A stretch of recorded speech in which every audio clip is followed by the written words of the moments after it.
Oh, hello there. Welcome back. My next guest is an actor you know from Buffy, Angel, and Bones. He now stars in SEAL Team. Please welcome back to A Late Show, David Boreanaz. David, thanks for being here. Thank you so much for having me. I appreciate it. It's fun to do something like this over Zoom, I'm sure. yes. There's only one way it could be more fun. And that is any other way. What's that, with a keg? With human beings? Oh, yeah, that would be nice. Yeah, I have a bar. Do I have a bar? I have liquor here, right? I always have liquor. I always have liquor here. Yeah. It's good. Well, it's not in your hand, and you're not drinking, so I appreciate it. Nor am I trembling, so it's early. Now, season 4 of SEAL Team, you directed some of the episodes this year, right? Yes, I did. Yeah, the one that I directed that's coming out next week, a week from tonight, we finished shooting that about 3 weeks ago. And, you know, the nature of the show really allows itself to be seen in kind of like a documentary style. So it's a very aggressive show, and it's very real. We're really proud of the fact that, you know, we have real veterans that are on the show. And that's cool. You know, being a director in that specific, in that moment can be kind of complicated to deal with some actors. Do the veterans ever say, that's not how we would do it? They would say, let's revisit that moment for a second. And it's funny because they always are so spot on that it takes a while for us to get it down. But once we do get it down, we fly. Do you ever have to say, yeah, but in reality, would you guys get it done by lunch? Because we are on a hard break coming up here.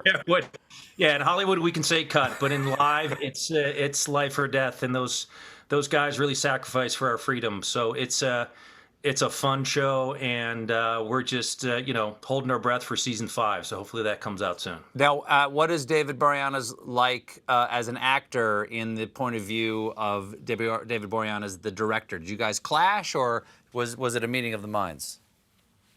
You know, there can be some clashing. You know, I think that the actor can be a little stubborn. The director, you know, always looking for a shot and making sure he gets the right shot. Mm-hmm. We were shooting a stunt sequence, and it involved me fire carrying a real SEAL who was about 240 pounds.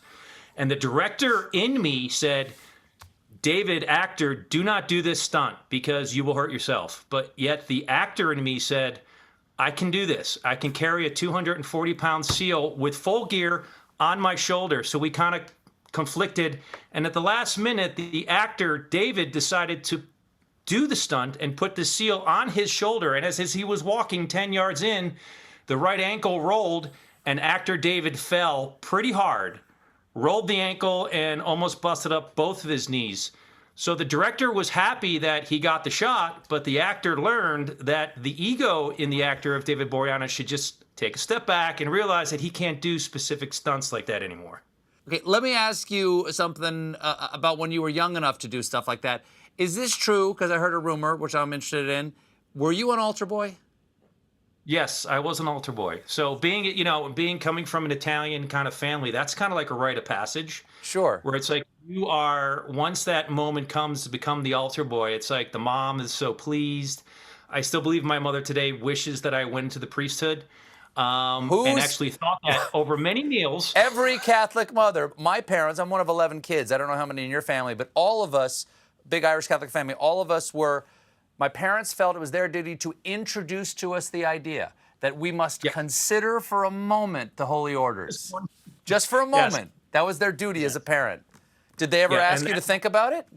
Yeah, I did think about it for about 3 seconds. Yeah, mm-hmm. It was very fast. I mean, I remember the days of being an altar boy. And I think I started when I was in 4th grade. It was always kind of like, you know, the laughing always started about, halfway into the Mass, which was always difficult to control. So if you're with a fellow altar boy and you looked over to his left and something so minimal could make you laugh, that was the hardest part of getting through the Mass, was without laughing, because the priest would look over at you with those eyes and you knew that it was going to be trouble. Sure, I remember those eyes. So how many years did you do it? I did it for, I think, from 4th grade to possibly my sophomore year in high school. That's not bad. That's a good run. It's not bad. And the funny thing about it was the tie was always different. You know, you had the big tie and it was under the robe, and the tie was either longer, shorter. And if you wore the sneakers, that was a problem. Right. Because the sneakers weren't allowed. So a few times I was caught with the sneakers, and then that was a mistake. And If I wore the sneakers, I would always crouch a little bit so that it would trail along the ground, so Father couldn't see that I was wearing the tracks. okay, Now, yes. before you made it as an actor, I understand you used, and I love this, I understand you used to sneak onto studio lots by pretending to be a big shot. What did you do? Like, how did you get in?